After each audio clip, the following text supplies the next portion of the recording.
நீங்க சொல்லுவீங்களா? மு.க. ஸ்டாலின் அவர்களை அங்கிள் ஸ்டாலின் அங்கிள் ஸ்டாலின் சொல்வீங்களா? இந்த அங்கிள் ஸ்டாலின்ல தமிழ் படுத்தி பாருங்க.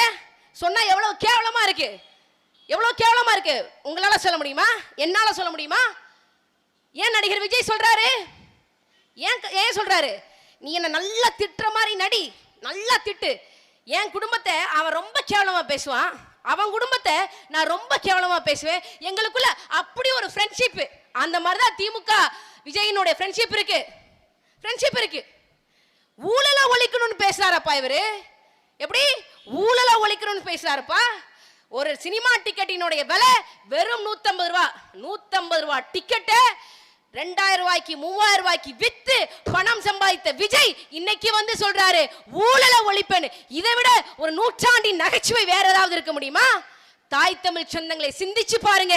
இந்த 2026 சட்டமன்ற தேர்தல் என்பது நாம் தமிழர் கட்சி வெர்சஸ் அதர் அண்ணன் செந்தமிழன் சீமான் அவர்கள் எதிரில மத்த எல்லாரும் இருக்கான்.